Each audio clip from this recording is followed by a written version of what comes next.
There are several different ways to do it, but I think you need to find out what fits your personality and what works for you. And I want to keep the putter blade square to the line as long as I can. I don't want to have a lot of rotation. And I make sure that when I grip the putter, I take the position of my left hand and I rotate it here so that my left wrist is up in this high position so that the natural hinging of my left hand actually keeps the putter blade going back and square to the line, okay, so that I can take rotation out of the putter. That just was what works for me. And I like to make sure that I want this putter in that position staying as square to the line as I can, and I want to take rotation out, and I want this putter shaft to swing properly.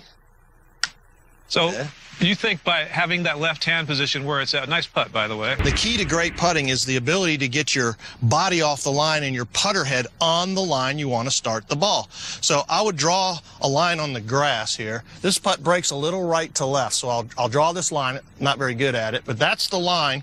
And I carry the line way beyond my feet. Now, I got this on the break. And I got this from Steve Elkington, who got it from Jackie Burke, one of the all-time great putters. And Elk will probably be mad that I'm sharing this because it's one of the, there's some secrets that we have we just don't tell anybody about.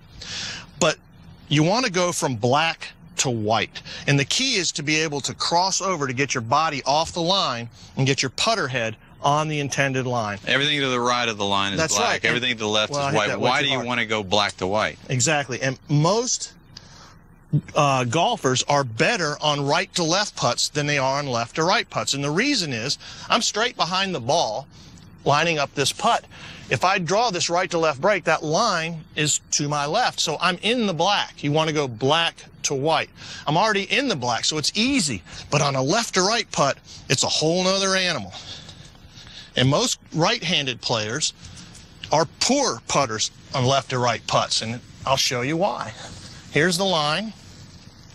And it just goes off into infinity back here, Brandel.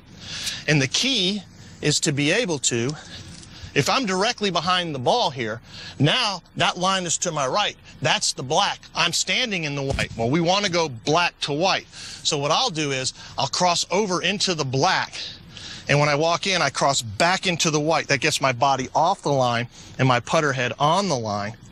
And now I just putt it like I'm trying to hit something above ground. I told the press if I had to choose between my putter and my wife, I'd miss her. Well, I went, and this is an old story, but a lot of people haven't heard it. I went to the next tournament.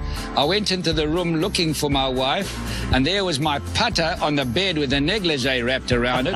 And she said, "You've chosen your new mate, and may you hit it long and straight. But baby, I won't be waiting at the gate. So don't compare your putter with your wife." Most male amateurs grip the club far too tight, and you see the muscles here, and you think, oh no, this isn't going to happen. And what that does is that takes away the weight of the head of the putter, the feel. And putting to me is all feel. So if I can relax the hands on the putter grip, almost think of it like a bird in your hands. And we don't want to squeeze. Mm-hmm. So just that, and that allows the putter to swing back in a very, very relaxed and an easy way. If I was tense, it gets short and it gets horrible. So that's number one for me. What I did for thousands of hours as a kid and all through my career was good old, mechanical work, just to build the golf swing, build that repetition. And the chalk line has stood the test of time. You simply put down a chalk line, dead straight, find a flat spot on the green, and then start to work on it, and you start to get some feedback of what you're looking for. And now I believed, I was trying to create kind of the pendulum stroke on the backswing, so I'm this side of the line, so naturally the club will come back a fraction inside. And I loved having a single white line on the back of my putter. So I used to put that line on the chalk line down there, and you can just rehearse without a ball, so you can make an action. And the important thing is, where is your fulcrum to your stroke? Where does it come from? That's your choice. You can say, hey, I love moving my left shoulder first. That brings it in. Or maybe I use my right shoulder, or maybe I use my belly to turn first again. That's your choice. So you find something, you set yourself up, you know, parallel, get the weight forward. But once the body settles in a good position, that's really it. It's basically you're just working this. And in my era, we called it rock and roll. You rocked your shoulders down and down. So it's down with the left, down with the right. So they were rocking, they were tipping that way. I didn't like this turning because that felt like it was, you know, shut to me and then to open. So you're trying to rock your shoulders so they stay basically square to the line. They're matching that line. I think the biggest sin you want to do or don't want to do is have your eyes past the ball.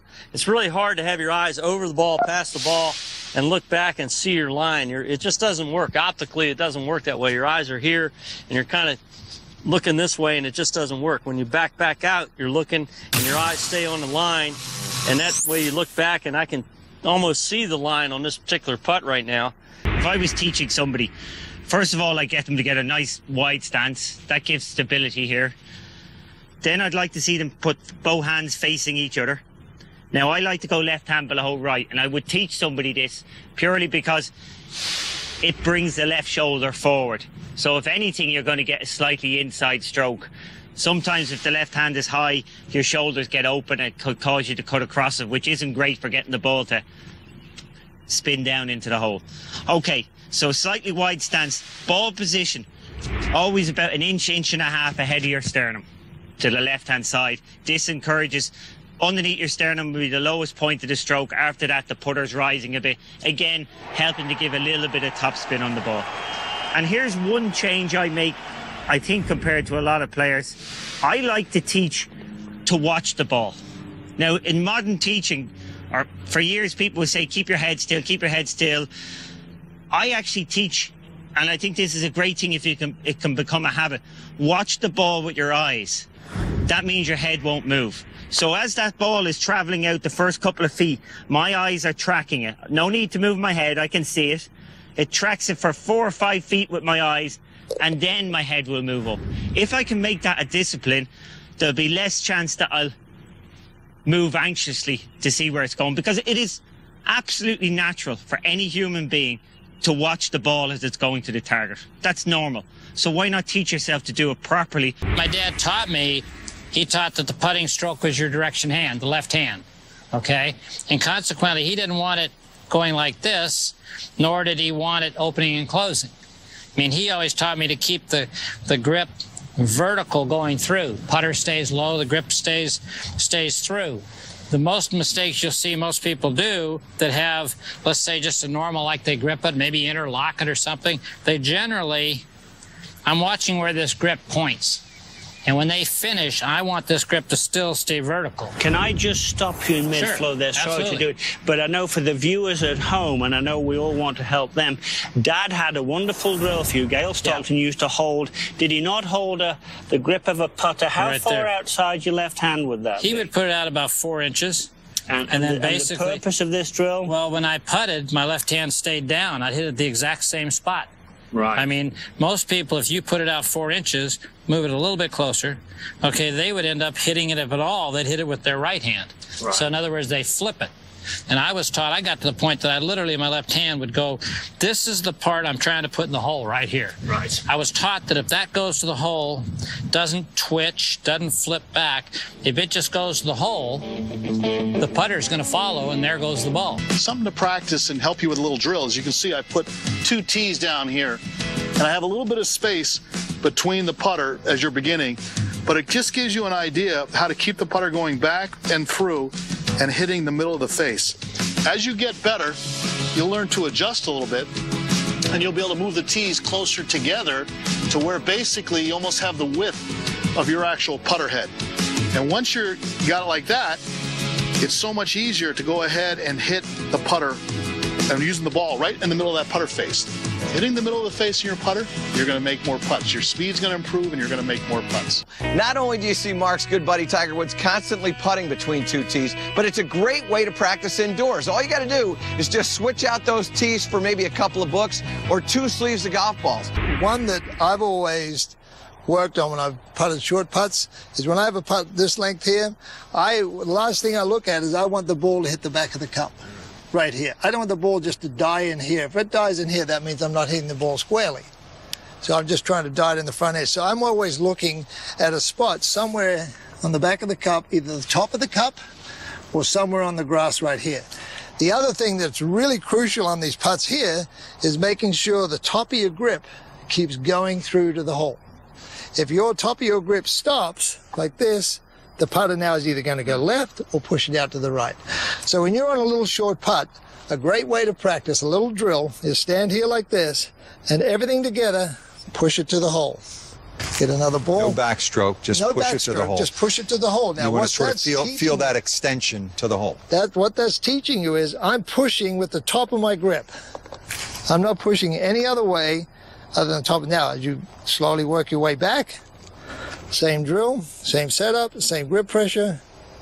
That's great Push drill. it to the hole. I see a lot of amateur golfers that when they set up to it, they've been told to accelerate their putter. And what they do is they take the putter back low and slow, and they have a long follow through where they break their wrists.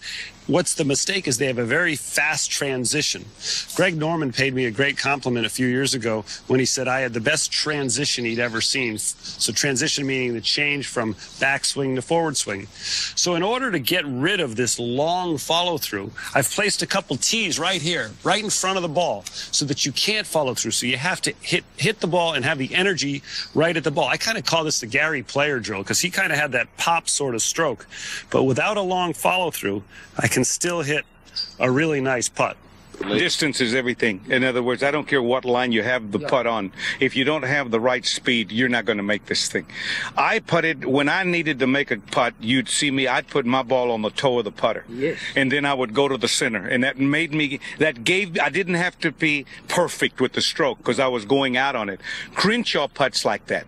But Crenshaw is a stopper. He actually putts a lot like Gary. He takes the club way back, starts the ball on the toe, and then kind of traps it. But he doesn't follow through that far.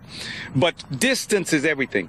I don't care what you read in a putt. If you don't have the right distance, you don't have a shot to make it. Number one, you have to have a concept of what the ball's going to do, number one. But number two is the speed of the putt. You know, I would first of all think of pace and then think of line. Some people are just the opposite. I think you'll always see a good putter grab the club pretty lightly. You don't see good putters grab it real tight. The looser you hold it, the nicer the club head will swing, just like a golf shot. But you don't see a good putter rushing the hole or leaving it way short.